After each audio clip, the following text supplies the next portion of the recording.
Bien-aimés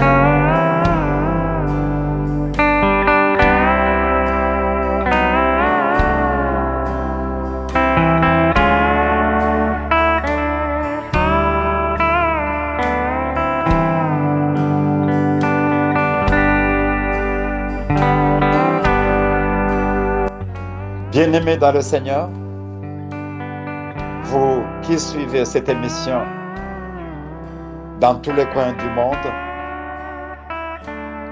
soyez bénis au nom de notre Seigneur Jésus-Christ.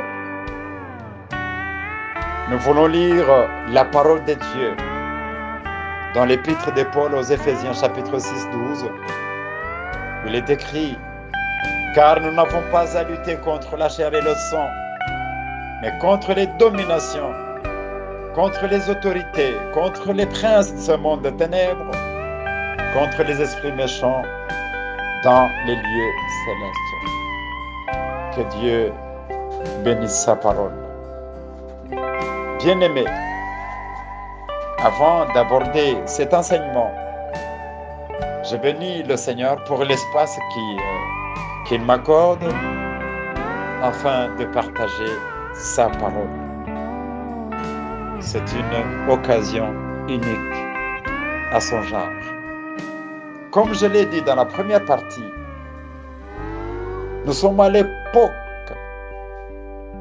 où le diable s'infiltre dans l'Église et se déjoue de beaucoup de serviteurs et de beaucoup de servantes afin de mal définir les combats spirituels, mal l'interpréter, mal les pratiquer. Mais surtout, c'est suite au manque de formation de certains serviteurs et servantes de Dieu. Et je déplore ça. L'apôtre Pierre nous dit: comme sa divine puissance nous a donné tout ce qui appartient à la vie et à la piété, par la connaissance de celui qui nous a appelés par sa gloire et par sa vertu, lesquelles nous assurent de sa part les plus grandes et les plus précieuses promesses, afin que par elles vous deveniez participants de la nature divine, étant échappés de la corruption qui règne dans le monde par la convoitise. À cause de cela même, faites de tous vos efforts pour joindre à votre foi la vertu, à la vertu, la science. Bien-aimés dans le Seigneur, je suis né et grandi dans une église de Pentecôte. J'aime le Saint-Esprit. J'aime comment il révèle. J'aime comment il conduit dans toute la vérité. Mais qu'à cela ne tienne, je dois aussi aimer la science. Parce qu'en plus de ce que le Saint-Esprit nous révèle, il y a aussi un domaine que le Seigneur nous a donné, une faculté que le Seigneur nous a donnée, la connaissance. Mais la connaissance qui doit être bien outillée, bien équipée, afin de servir et de bien servir le Seigneur. Le même Pierre qui nous parle de cette écriture, de 1 Pierre chapitre 1er, de 3 à 5, a été formé dans l'académie dont le promoteur et le professeur est Jésus-Christ lui-même. Je bénis le Seigneur. Le problème de mauvaise interprétation et d'amalgame de pratiques et de croyances inventées par les hommes ont pour source principale l'ignorance. Et c'est pourquoi, bien-aimés dans le Seigneur, j'en profite pour vous demander, quel que soit votre niveau intellectuel, quel que soit votre âge, de vous faire former. Oui, chacun parle de ce qu'il connaît. Je connais une institution parce que je suis passé me former en elle.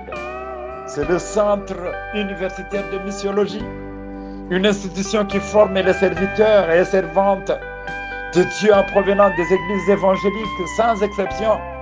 Évidemment, avec la recommandation dûment écrites, signées et cachetées par les responsables de ces dernières. Je bénis en passant le Seigneur pour le CUM, dans ce centre universitaire de missiologie, pour son promoteur, le patriarche, le docteur Nzache Ouloumea, pour les doyens de la faculté de missiologie, le docteur Sitalo Mbadiedoné, pour le secrétaire académique, mon mentor, le docteur Nzouzi Mukawa Félicien, pour tous les corps professoraux dont je fais partie, pour les corps académiques et administratifs, pour toutes les étudiantes et étudiants. En tout cas, que le Seigneur bénisse ce centre, cette institution, cette université, l'unique en Afrique centrale, jusqu'au niveau de la licence, vous tend ses bras, vous qui êtes dans la ville de Kinshasa, dans les autres provinces de la République démocratique du Congo, ou même dans les pays limitrophes. Elle apprend les langues bibliques, ce qui aide la personne en formation à comprendre le contexte du texte, à être capable d'établir le texte, à faire sa traduction à partir de la langue originale, l'hébreu ou le grec, à faire sa critique, sa version, sa structure littéraire, qui comprend le plan du livre, son unité littéraire, son genre littéraire, et même la structure de la péricope. Et ce schéma se clôture par les mots-clés et l'explication. Et quand ce schéma est bien respecté et bien compris, vous allez comprendre que la Bible, la parole de Dieu, devient succulente,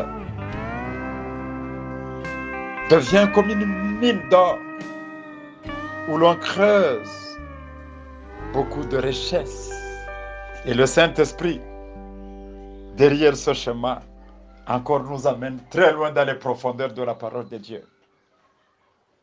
Voilà pourquoi je nous invite tous à aimer la formation.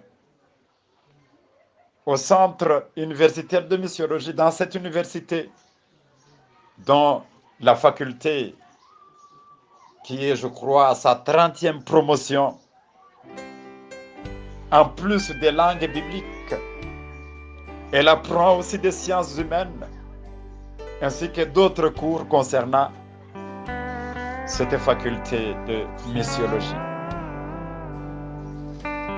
Je ne fais pas la publicité, mais aussi je vante une institution dans laquelle je suis passé et qui m'a aidé maintenant, à travers la prière et grâce à la puissance du Saint-Esprit, de vous faire part de cet enseignement. Alors je m'assigne dans cette deuxième partie le travail de faire l'exégèse du texte d'Éphésiens 6:12. Il y a d'abord deux parties principales. L'apôtre Paul commence par dire « Car nous n'avons pas à lutter contre la chair et le sang ». C'est une partie que j'appelle dans mes analyses, dans mon exégèse, la négation du combat physique. Nous n'avons pas à lutter contre la chair et le sang. Et nous devons comprendre ce terme contre le sang et la chair. Du grec,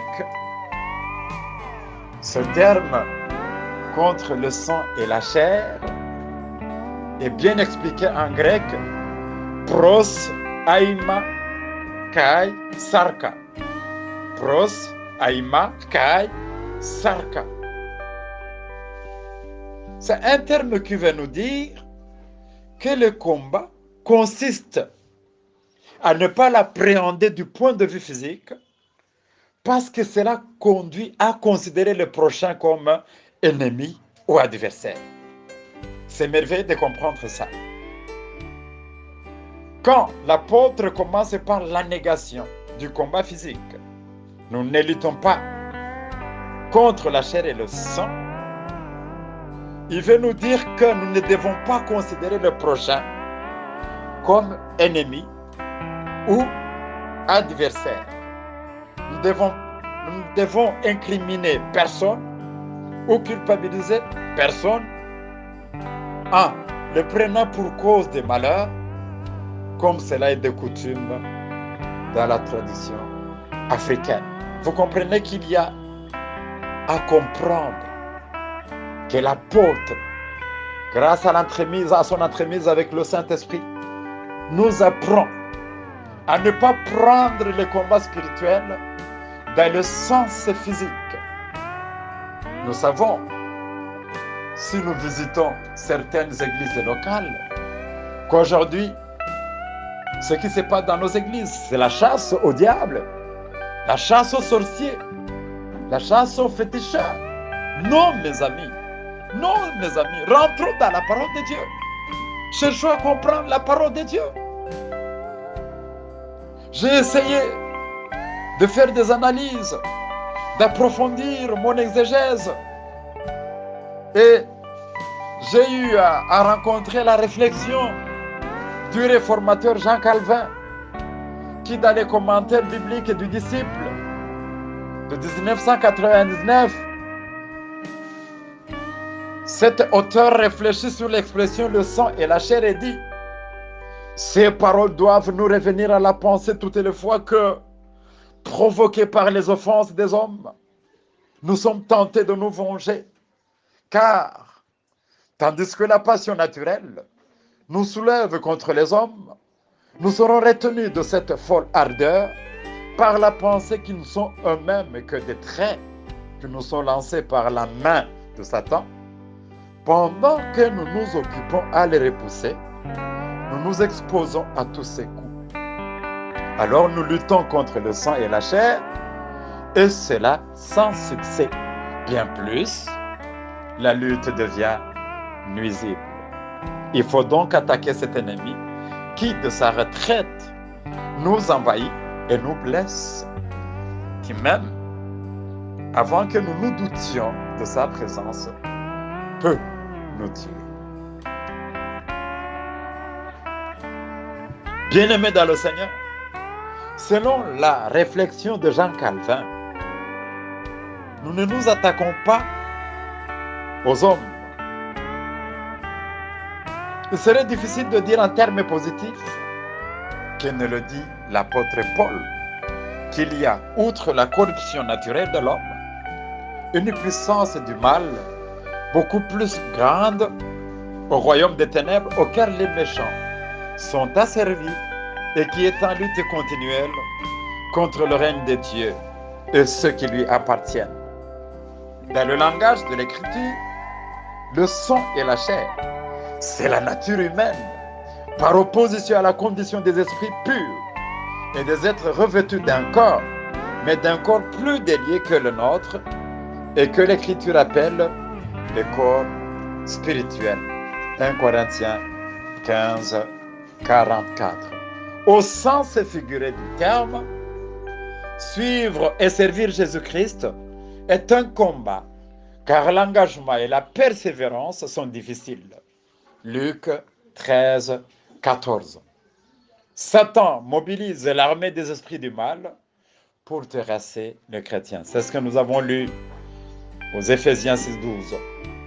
Mais selon la concordance tradition œcuménique biblique de 1993, à la page 180, le mot combat apparaît 199 fois dans la Bible.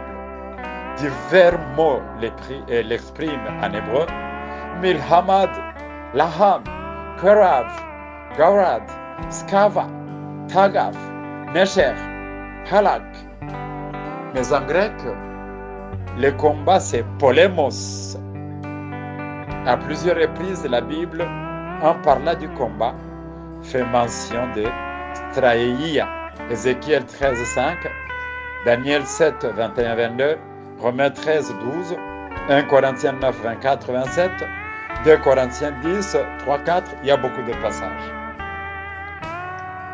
Et dans la concordance de la traduction œcuménique biblique de 1993, à la page 181 ou 171, le verbe combattre paraît 173 fois dans la Bible. Mais selon les auteurs Passelec et Poswick, le fait de combattre est le synonyme de polémos, qui signifie la guerre. Ces mêmes auteurs stipulent que combat et combattre jouent des rôles très importants. Combat signifie le paiement d'un prix, la lutte, l'endurance en vue d'atteindre un objectif. Donc, combattre du grec stratéomai a le sens de servir comme soldat. Donc, des hommes et des femmes sauvés par Jésus-Christ sont mandatés ou commissionnés pour annoncer l'Évangile et accomplir l'œuvre du Seigneur. Et par voie de conséquence, ils doivent connaître les stratégies que le diable utilise pour les bloquer et les empêcher à accomplir la grande commission qui consiste à évangéliser le monde entier. Selon le nouveau dictionnaire biblique de 1992 à la page 226, le mot chair désigne l'être humain tout entier, le moi incapable de faire le bien, sur lequel, avec Paul, nous devons perdre toutes nos illusions. Romains 7, de 18 à 25.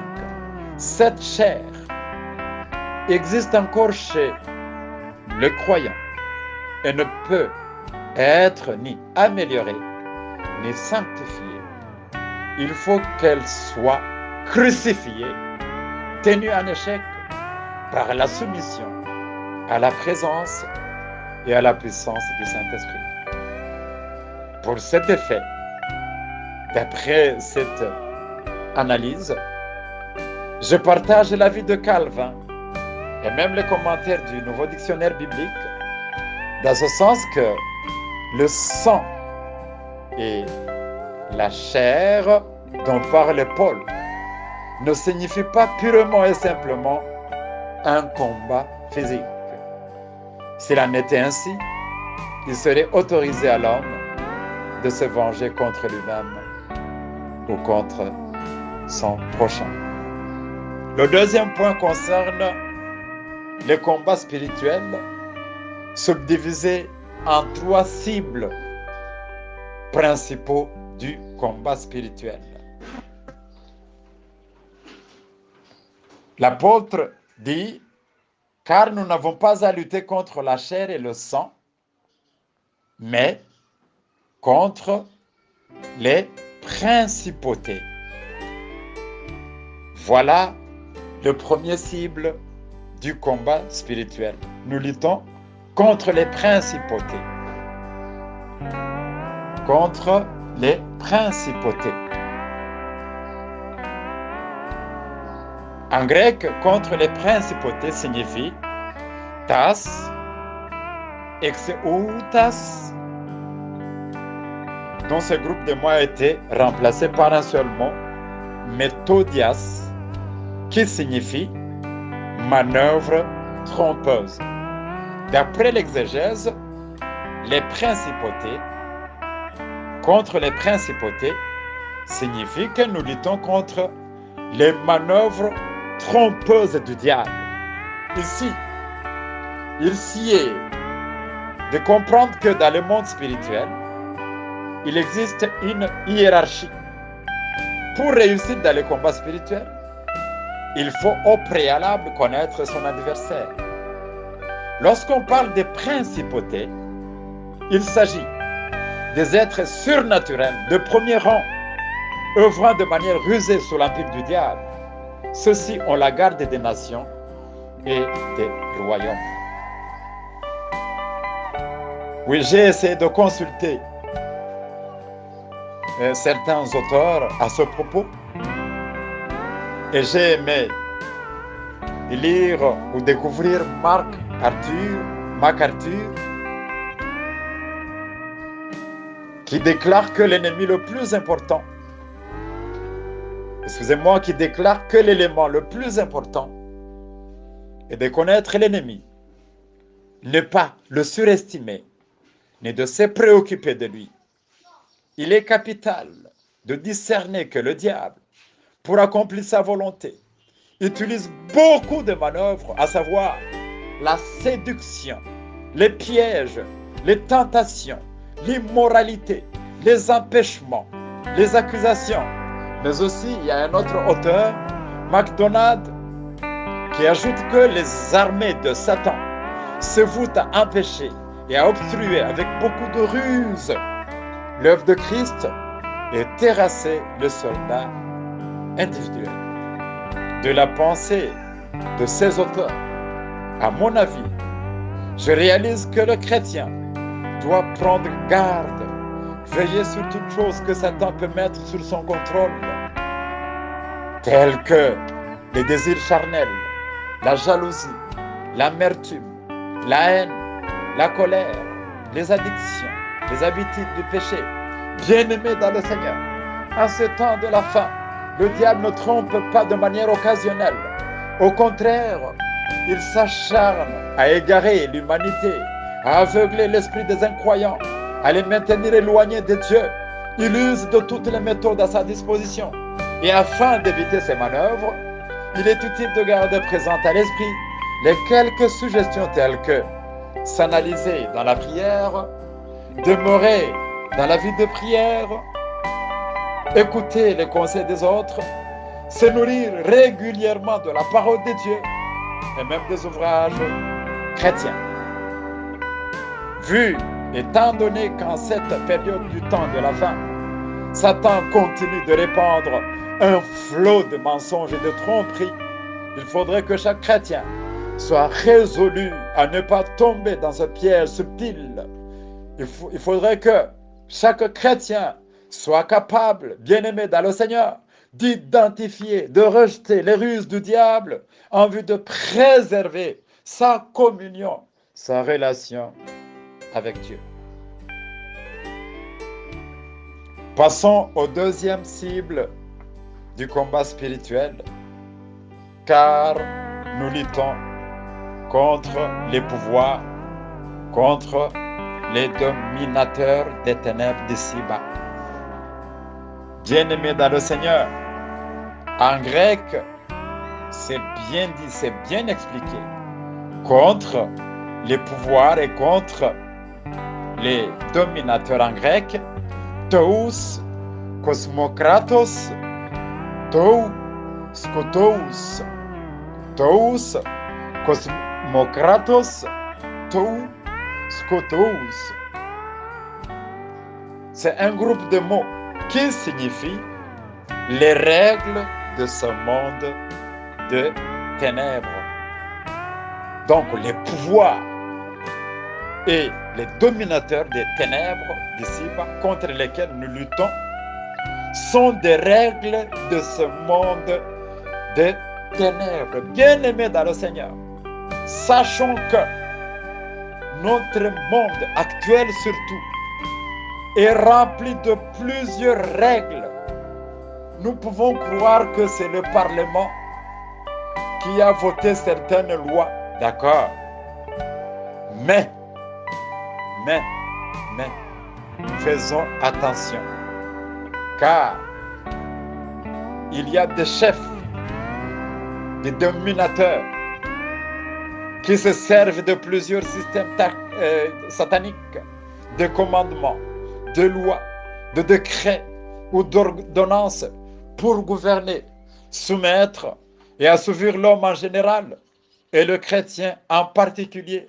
Bien-aimés dans le Seigneur, ouvrons nos yeux, ne suivons pas tout à l'aveuglette. Sachons qu'il y a des règles du monde des ténèbres qui sont éparpillées un peu partout dans notre société.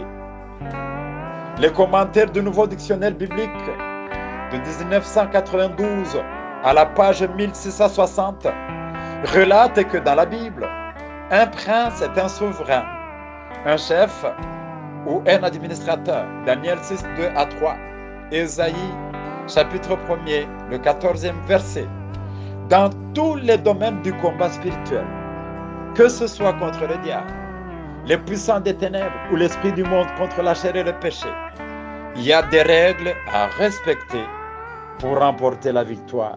Satan en a aussi les siennes. Hébreux 12, 24. Les lois du monde des ténèbres veulent voiler l'intelligence de l'homme pour qu'il n'arrive pas à comprendre que la Bible est le manuel fondamental pour tout travail sur l'âme. Bien-aimés dans le Seigneur, faisons beaucoup attention à ces moments où même certaines églises sont en train de consommer une forte dose de ces lois du monde, des dogmes psychologiques, d'accepter la sagesse du monde dont elle s'efforce de sanctifier en les baptisant la sagesse chrétienne. Bien-aimés, c'est pouvoir soumettre l'homme à un système de commandement ou à une souffrance. Je vous dis en passant qu'il y a beaucoup de gens, chrétiens ou pas, qui sont sous la servitude de ces règles du monde, les règles de famille, les règles traditionnelles, ancestrales, coutumières, les règles de ce monde. Combattre ces règles, combattre ces pouvoirs, revient à les déchirer, à les abroger, à abroger ces lois, ces condamnations, ces réclamations, ces alliances maléfiques, ces commandements, ces ordonnances et ces décrets sataniques. Nous passons au troisième cible du combat spirituel, car nous luttons contre les esprits du mal dans les lieux célestes. Suivez avec beaucoup plus attention, car cette expression cause beaucoup de malentendus dans le chef de beaucoup de chrétiens. Ils se disent, nous sommes terrassés sur cette terre, et même dans les lieux célestes aussi, il y a encore autre chose. Nous allons comprendre que le jour où Daniel était dans ses 21 jours de prière, Dieu a exaucé sa prière et il a envoyé l'ange Gabriel avec la réponse. Mais l'ange Gabriel a rencontré une lutte acharnée dans les lieux célestes, dans les airs. Il a combattu, mais comme il n'est pas mandaté au combat, c'est Michael qui est descendu combattre le roi des Perses et des Mèdes. Donc, contre les esprits du mal dans les lieux célestes, en grec c'est encore bien dit, ta pneumatika, tens polerias, entois et pouranios. Ta pneumatika, tens polerias, entois et pouranios. Gloire au Seigneur. Ce ne sont pas les nouvelles langues, mais c'est le grec.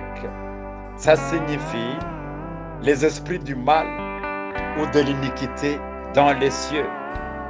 Il s'agit des esprits mauvais, des esprits méchants, œuvrant sous l'empire du diable, ayant pour mission de dérober, tuer et détruire. Jean 10, 10.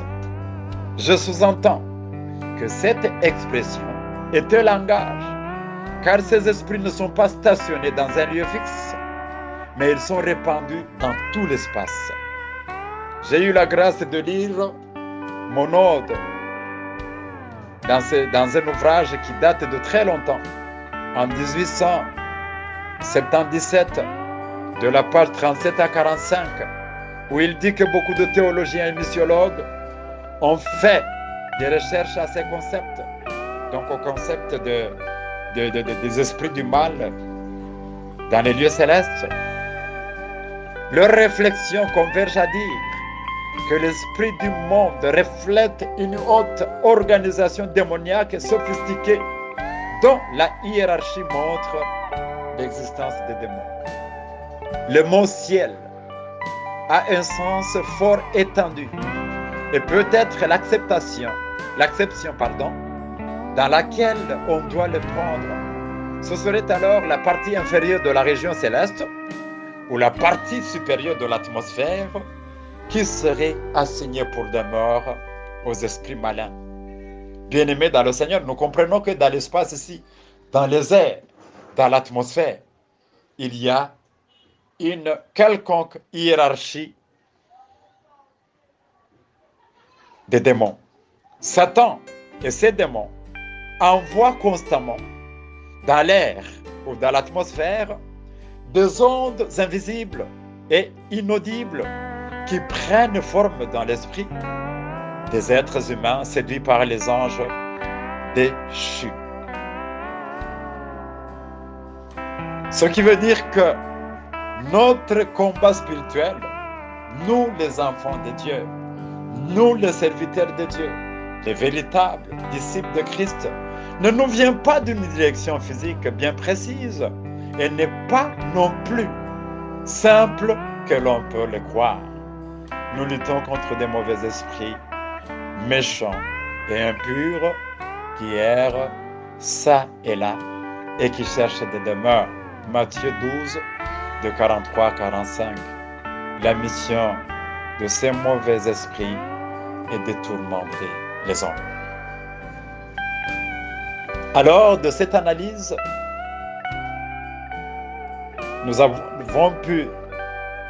avons été capables de sortir d'Éphésiens 6, 12 un message de la manière ci-après. Engagé dans le combat spirituel comme Dieu l'a conçu et prévu, l'Église est l'instrument qu'il utilise dans sa mission. Non avec des armes humaines, mais par les vertus divines. Gloire au Seigneur. J'aurais aimé que chacun de nous, que chacun de ceux qui suivent cette émission comprenne bien que le combat spirituel concerne tout le monde. Pas seulement le pasteur, pas seulement l'intercesseur, mais tout chrétien, tout disciple du Seigneur. Donc l'Église en général. Nous sommes l'instrument du Seigneur pour sa mission.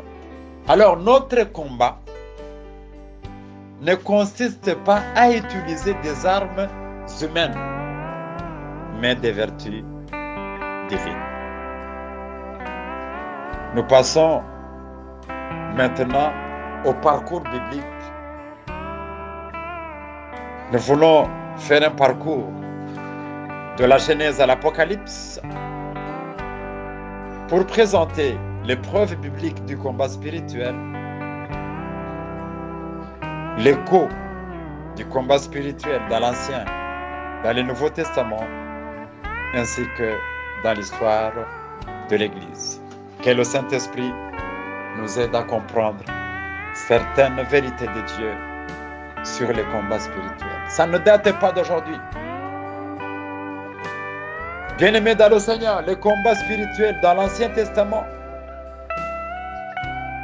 nous voyons que la violence n'était pas exclue dans la réalisation du dessein de Dieu.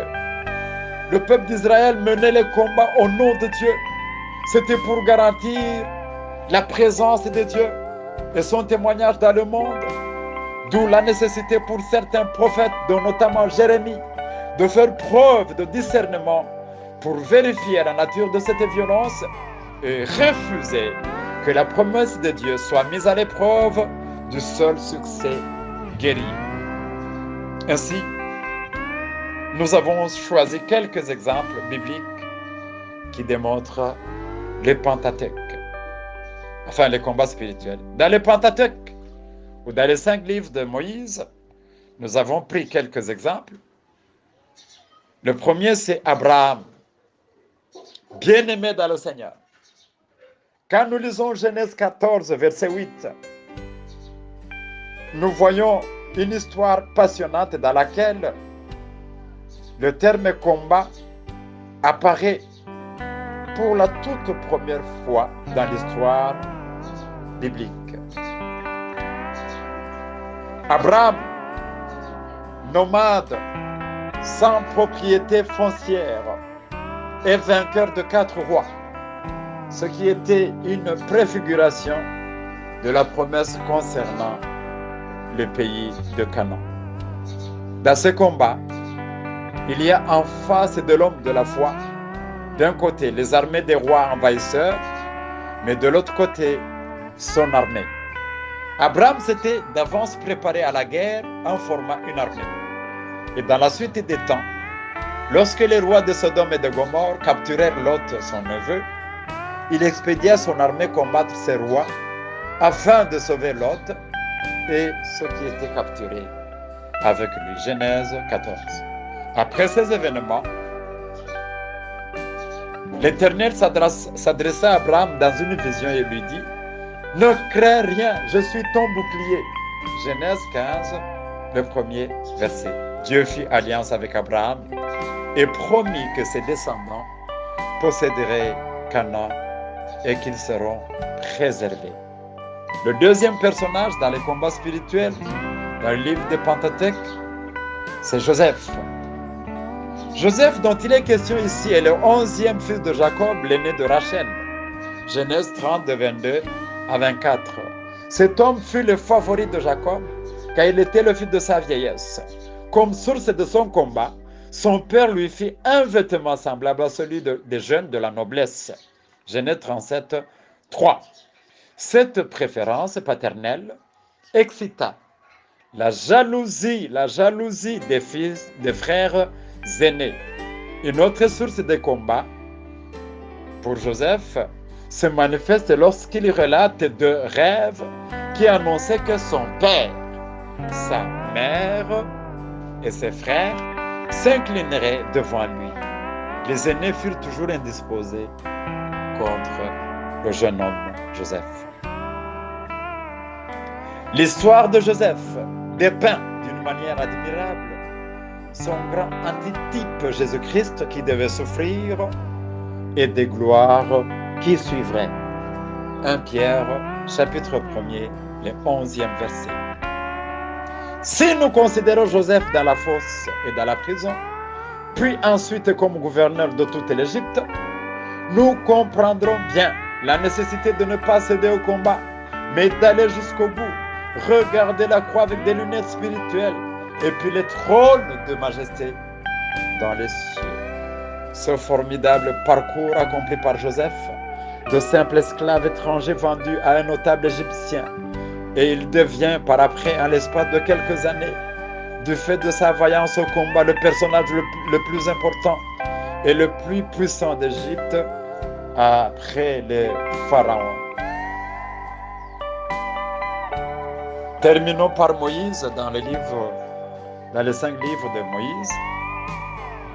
Moïse devait être formé au combat spirituel bien avant, afin de devenir plus tard un instrument efficace de l'Éternel.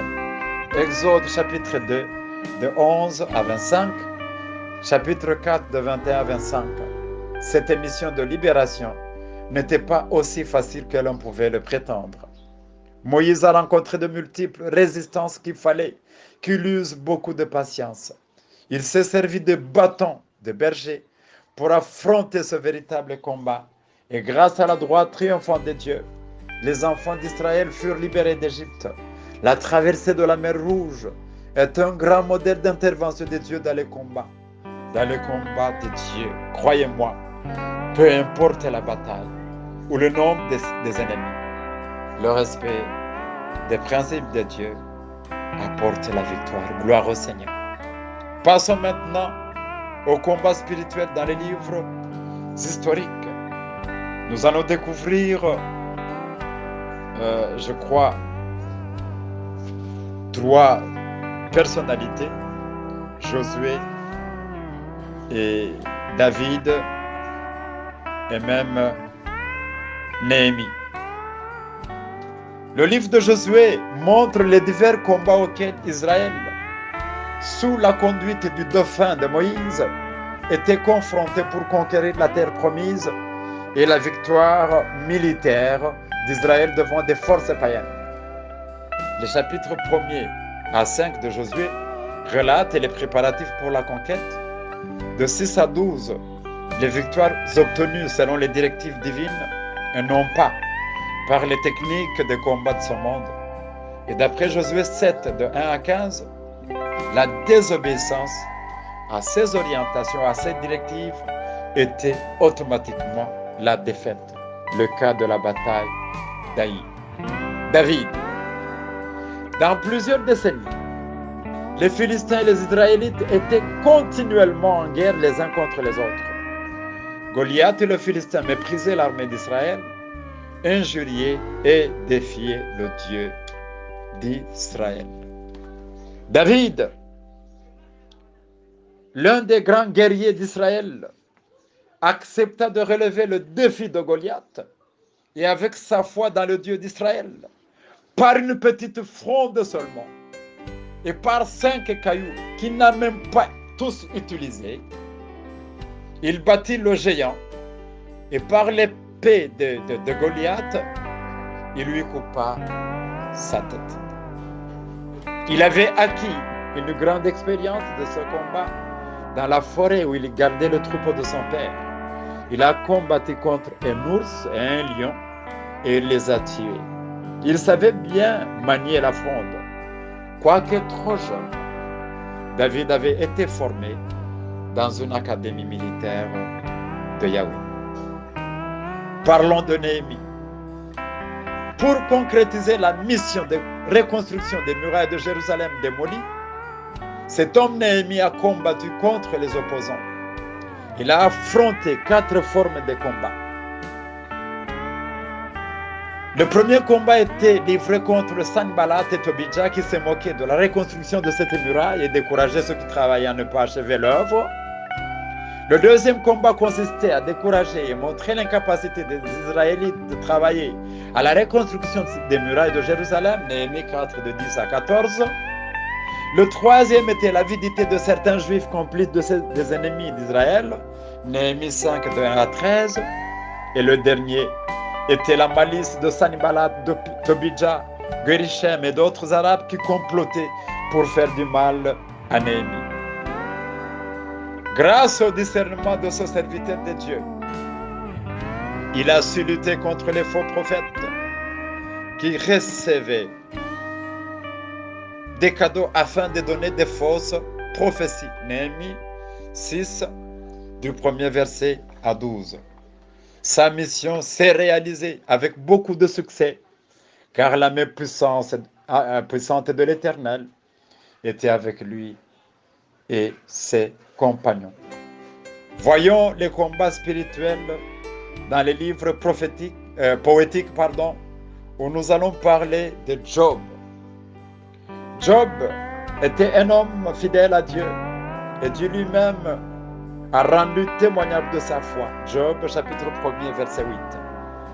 Dans les chapitres qui ont suivi, donc à partir du 2e chapitre jusqu'à 42, le diable va l'attaquer jusqu'à lui arracher tous ses biens et enfants. Sa propre femme le poussa à maudire Dieu. Et tout son corps est entaché de la lèpre. Dans ce grand combat, Job ne pécha point. Des tentations tombèrent sur lui comme de la pluie. Ses amis l'incitèrent à se détourner de la foi.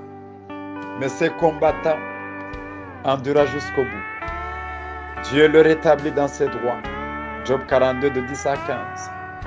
Bien-aimé dans le Seigneur, Job est un modèle de bonne conscience et de persévérance. Son récit est une leçon de combat dans la misère. Les combats spirituels dans les livres prophétiques. Dans Ésaïe 14, nous voyons ces prophètes qui nous relatent la chute de Satan. Comment Dieu l'a précipité sur la terre à cause de sa rébellion. Le diable est personnifié dans le livre d'Ésaïe, dans les prophéties d'Ésaïe, au roi de Babylone. Il est derrière derrière les systèmes politiques dictatoriaux qui ruinent la société humaine. C'est Satan qui initie les combats dans tous les domaines de la vie. Étant dans les camps de Dieu, bien-aimés dans le Seigneur, nous avons l'assurance que le Seigneur Jésus-Christ a humilié le diable et que nous combattons à vainqueur. Le livre de Jérémie est un appel au combat. Un combat consistant à détruire tout ce qui est en désaccord avec la volonté divine et bâtir l'espérance du peuple de Dieu. Jérémie, chapitre 1er, de 4 à 10. Malgré les oppositions qu'il a rencontrées et la souffrance qui était son pain de chaque jour, Jérémie a compté sur la bonté de l'Éternel et sur la victoire qu'il donne aux siens. Lamentation, chapitre 3, de 19 à 24.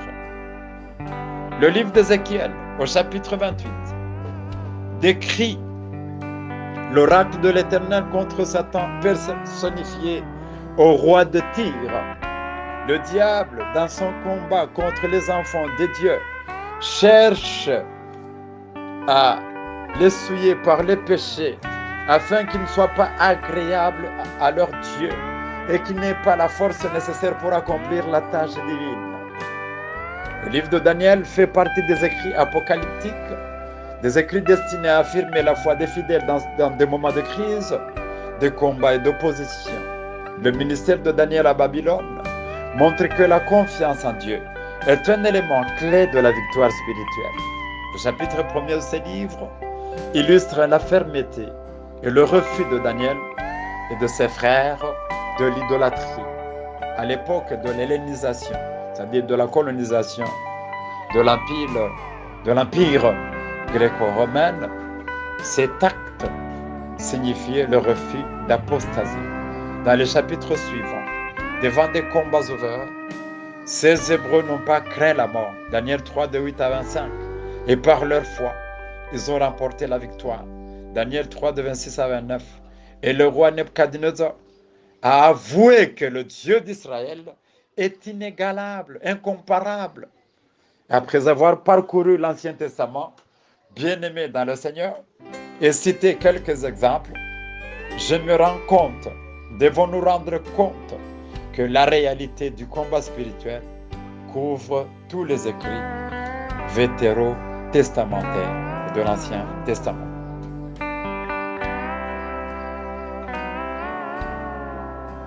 Qu'est-ce que le Nouveau Testament dit du combat spirituel?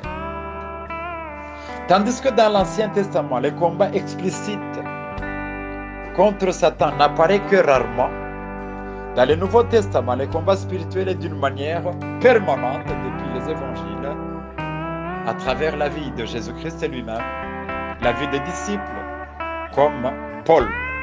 Le livre d'Apocalypse nous parle du combat de manière eschatologique, les évangiles. Ici, nous voulons parler de Jésus et les combats spirituels. Le Messie promis pour sauver l'humanité déchue depuis l'Ancien Testament devait, selon le plan de Dieu, venir sur la terre comme tout homme par la naissance. Mais dès sa naissance, le combat contre lui a commencé. Satan s'est opposé cruellement à lui.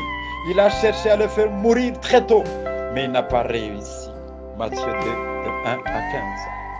L'évangile de Matthieu, à son chapitre 4, nous décrit le grand combat entre Jésus-Christ et le diable face à face. Notre Seigneur a remporté cette bataille par l'ainsi est écrit, c'est-à-dire par son attachement à Dieu et à sa parole. Le vaincu, fâché, organisa une autre bataille, différente de cette première, cette fois-ci à la croix. Là aussi, le Christ le dépouilla, lui et ses acolytes, de toute la puissance. Colossiens, chapitre 2, de 14 à 15. Cette bataille aboutit à la mort de Christ et eut comme couronnement la résurrection. Cette résurrection de Christ fait du christianisme une religion différente des autres religions créées par les hommes. Bien-aimés dans le Seigneur, le christianisme, je l'aime bien parce qu'il proclame la victoire de Jésus-Christ sur Satan. J'ai aimé un auteur, je l'aime beaucoup, j'aime lire même ses ouvrages. Il s'agit de Pierre Gilbert. Dans son ouvrage sur les combats spirituels de 2007, à la page 104 à 106, cet auteur dit que dans le Nouveau Testament, les combats spirituels se réfèrent principalement aux tensions, aux conflits, aux options éthiques, aux visions du monde choisi dont doit faire face le christianisme. Ces luttes sont dans le domaine de la raison. Notre obéissance et notre foi se défilent avec la puissance surnaturelle du Saint-Esprit. Bien-aimés dans le Seigneur, si nous ne tenons pas compte de cette réalité et n'agissons pas à conséquence, en vain cherchions-nous par de nouvelles méthodes et pratiques cet ennemi pourtant déjà vaincu. Comme l'évoque cet auteur, une lecture équilibrée de l'Écriture sainte devrait nous rappeler en tant que chrétiens que l'un des principaux ministères du roi consiste à faire la guerre et amener son peuple au combat. Les combats spirituels dans les épîtres. Ici, nous voyons Paul, anciennement appelé Saul de Tarse et auparavant persécuteur de l'Église. Cet homme Paul s'est donné à troubler la vie de l'Église et des chrétiens avant sa conversion, bien sûr. Et la Bible nous relate comment il a même participé au martyre d'Étienne. Acte 8, le premier verset. Ambitieux de continuer sa lutte contre le christianisme sur le chemin de Damas, il fait sa rencontre avec le Seigneur Jésus-Christ.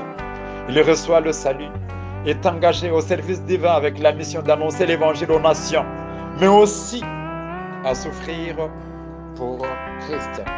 Acte 9, de 1 à 16. Tout au long de sa vocation d'apôtre, Paul était parfaitement conscient de courir les mêmes dangers que ses frères chrétiens et même d'être encore plus exposé que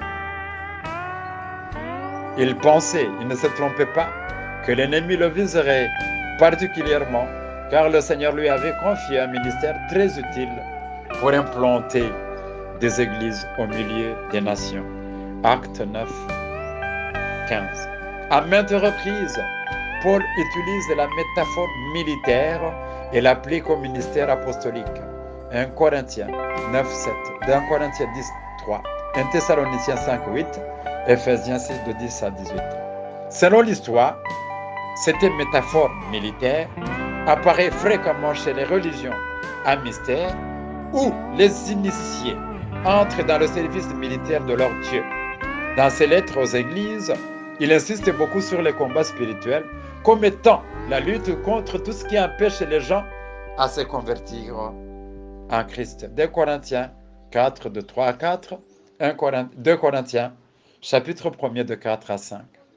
Selon le nouveau dictionnaire biblique de 1992 à la page 991, Paul, au cours de son 3e voyage missionnaire, est ligoté par les Juifs, acte 21-10, et entre l'an 67 et 68, il mourut comme martyr. Les combats spirituels dans le livre d'Apocalypse. Bien-aimés dans le Seigneur, le livre d'Apocalypse a été écrit pendant que le syncrétisme religieux gréco-oriental constituait un véritable danger pour le christianisme. Ce message était destiné aux chrétiens sous la persécution de Rome pour les exhorter à persévérer dans la foi en Christ qui établira son royaume de justice après avoir lié Satan tel que nous le lisons dans le livre d'Apocalypse 20, verset, tout le chapitre. Satan utilisait les empereurs romains et les systèmes religieux pour combattre la mission chrétienne, mais Dieu changea le martyre de ces chrétiens en victoire de l'évangile. Apocalypse 12, 11. Dans Apocalypse 13, 7, La bête mène le combat contre les saints et les vains. Mais cette écriture est complétée par Apocalypse 15:2, où l'on voit les victorieux de la bête se trouvant au ciel et chantant le cantique de Moïse et de l'agneau. Nous passons maintenant au combat spirituel dans l'histoire de l'Église. C'est important pour beaucoup de chrétiens et pour certains serviteurs de Dieu qui n'ont pas eu la grâce de suivre les cours de l'histoire de l'Église. C'est important. Prêtez attention. Au 1er siècle, avec l'Église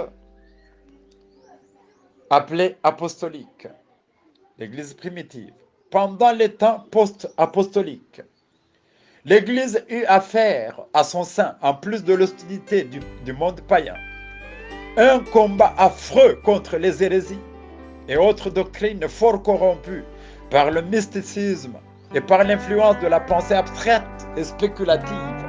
C'était une période marquée par l'opposition entre l'évangile et le faux culte, le pouvoir impérial romain et les philosophies qui cherchaient par tous les moyens à discréditer l'évangile. Le chrétien qui refusait sa foi en Christ, ce que nous appelons abjuré, était immédiatement libéré, mais celui qui persistait dans les combats de la foi était mis à mort. Les chrétiens d'origine romaine étaient décapités, les autres brûlés vifs, crucifiés ou jetés aux bêtes. Le culte chrétien se célébrait à huis clos, dans les catacombes, dans les rochers, en dehors de la ville ou du village. Au début du IIIe siècle, bien-aimé, Septime Sévère fut tué beaucoup de chrétiens à Carthage et à Alexandrie, c'est en Afrique. Entre autres, Perpétue, l'esclave félicité. En 303 fut le moment de persécution la plus meurtrière. Dioclétien, cet empereur, poussé par son gendre Galère, se résolut d'exterminer le christianisme. Par ces 4 édits qu'il décréta l'un après l'autre, il ordonna la destruction des édifices du culte et des livres sacrés. Et voilà que même pendant ce moment, nous entendons parler ici et là de la fermeture des églises. Faisons attention à cela.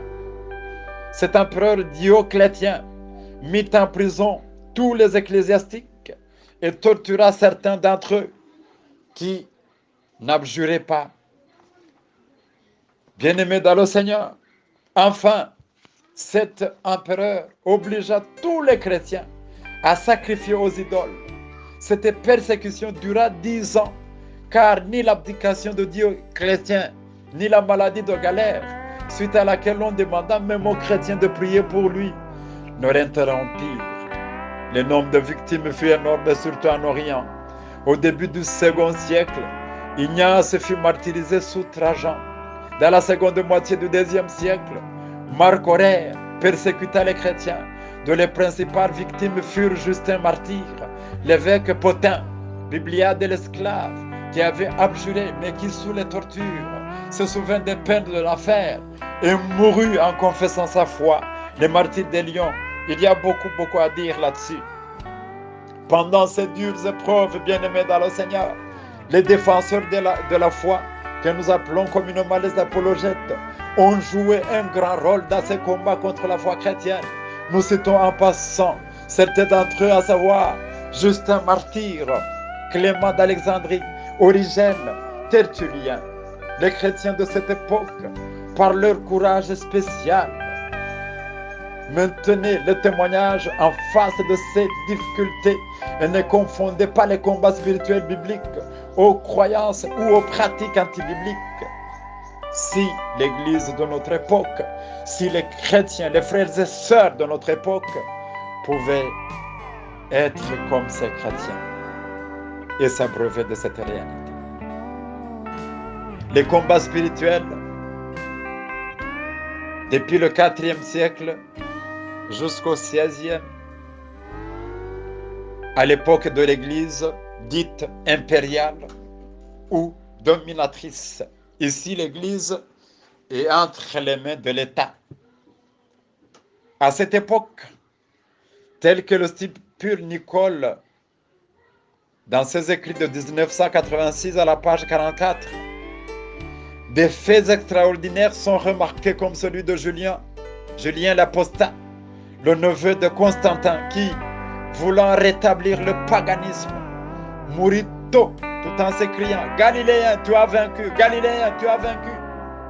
Selon Matthieu 26, 29, Jésus est appelé Galiléen.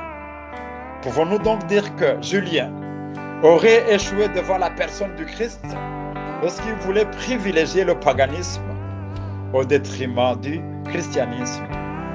Saint Augustin, dans son ouvrage de 1996 à la page 61, lors de sa conversion, après avoir lu et médité l'écriture de Romains 13, de 13 à 14, s'exclama « À peine avais-je fini de lire cette phrase qu'une espèce de lumière s'est répandue dans mon cœur et dissipant toutes les ténèbres de l'incertitude. » De par cette déclaration, nous comprenons, je comprends personnellement, que la foi en la parole de Dieu est une grande arme qui chasse les ténèbres dans nos cœurs et même dans notre environnement. Gloire au Seigneur. Les combats spirituels à l'époque de la Réforme. Ici, nous voyons l'exemple du combat spirituel avec Martin Luther, Jean Calvin, John Knox, Zwingli et bien d'autres réformateurs. À l'exemple de Martin Luther, qui comprit que l'homme ne pouvait se justifier par ses mérites, mais que Dieu justifiait gratuitement ceux qui croyaient en Jésus-Christ. Bien-aimés dans le Seigneur, comme ces réformateurs l'ont expérimenté pendant les durs combats qu'ils ont menés, il faut absolument chercher à connaître la vérité, à l'aimer et à travailler pour elle. La grande arme ennemie qu'il faut combattre avec toutes nos énergies, c'est le mensonge. Ces réformateurs, à leur époque, ont pris comme flambeau la vérité. Et ils ont combattu sérieusement, jusqu'à même à accepter la mort. Les combats spirituels à notre époque, l'époque contemporaine, bien-aimés dans le Seigneur, nous sommes dans une époque de déchristianisation, c'est-à-dire une époque qui ne veut pas du christianisme. Ce combat contre le christianisme grandit dans presque tous les coins du monde. Avec la mondialisation, la léthargie spirituelle s'installe remarquablement. Le monde est devenu comme un petit village par l'uniformisation des pratiques et des modèles sociaux à l'échelle planétaire.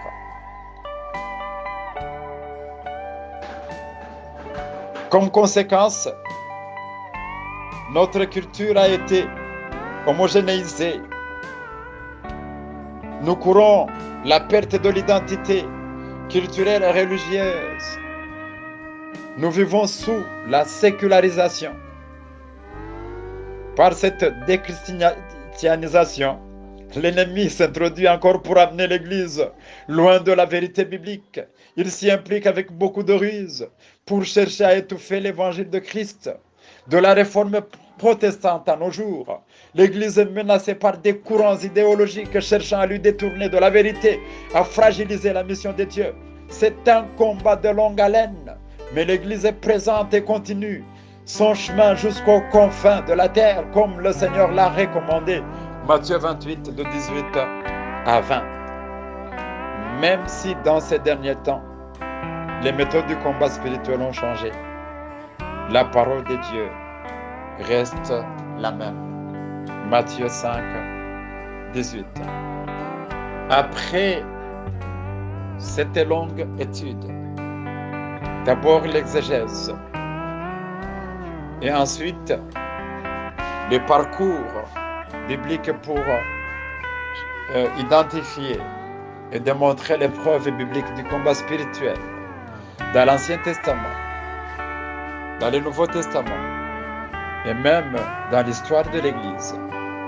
Nous voulons maintenant chercher à retenir certains éléments, certaines grandes lignes que nous pouvons prendre comme leçon afin de nous aider à bien combattre selon les normes bibliques.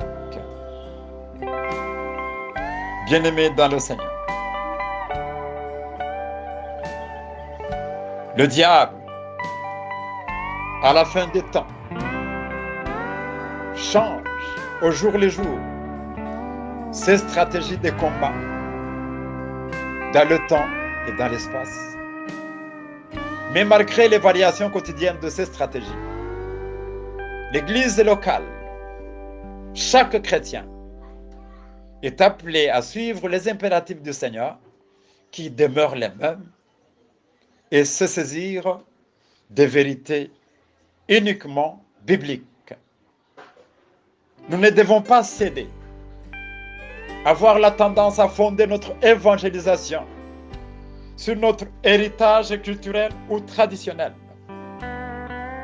Notre théologie doit fonder ses larges bases sur des principes bibliques qui sont plus fondamentaux et qui doivent être appliqués de différentes manières selon les contextes.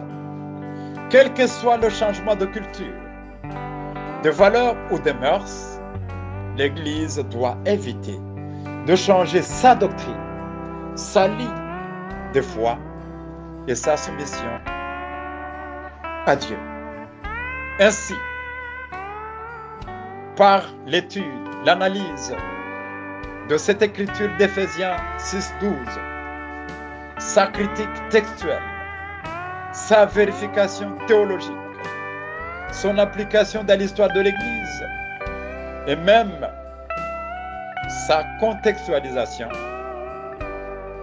Chers frères et sœurs dans le Seigneur, voici ce que nous devons retenir comme leçon, des lignes principales qui peuvent nous aider dans notre combat de chaque jour avec ou contre le diable. Premièrement, le combat spirituel est une réalité qui date depuis Lucifer, qui date depuis le jardin d'Éden. C'est une réalité que nous devons prendre pour nôtre. Deuxièmement, dans les écrits, tant vétéraux que néo-testamentaires, donc dans les écrits de l'Ancien Testament, du Nouveau Testament, et même de l'histoire de l'Église primitive jusqu'à notre époque, les patriarches, les prophètes, le Fils de Dieu lui-même et tous les véritables chrétiens ont exercé et doivent encore exercer leur mission à travers des dures épreuves et d'obstacles de plusieurs manières. 3. L'Éternel se déclare El Sabaoth, le Dieu des armées, à travers tous les âges et dirige les combats en faveur des siens. 4. Ce combat n'est pas contre les êtres humains. Ce combat n'est pas contre le sang et la chair, mais contre les manœuvres trompeuses du diable, c'est-à-dire les ruses du diable, contre les règles du monde des ténèbres et contre les esprits du mal dans les cieux. Ainsi donc, nous devons retenir que le plan de base des stratégies à utiliser dans les combats spirituels pour l'Église consiste à imiter Jésus, à vivre selon Jésus, à vivre dans l'intimité avec Jésus. 6. L'Église locale, en tant qu'instrument de Dieu dans sa mission, doit revêtir des armes et des vertus spirituelles et non des armes humaines. Bien-aimé, si tu es en conflit avec un frère ou une sœur, dépose ton épée, dépose ta machette, mais combat contre le diable et contre les démons, et non contre ton frère ou ta sœur. 7. En dépit du combat spirituel, l'Église reste triomphante. Elle combat dans la victoire, car Jésus, le lion de la tribu de Juda, a déjà vaincu Satan et ses acolytes. La mission est assurée et prospérera jusqu'aux extrémités de la terre.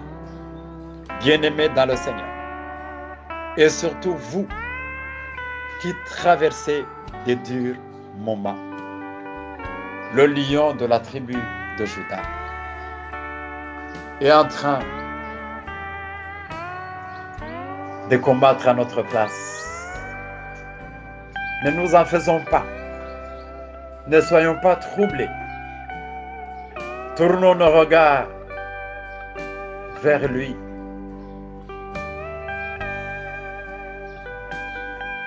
Appelons-le dans les combats. Il va agir certainement.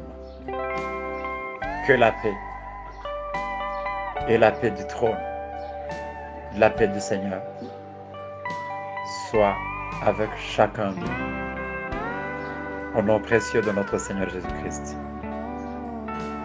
Amen.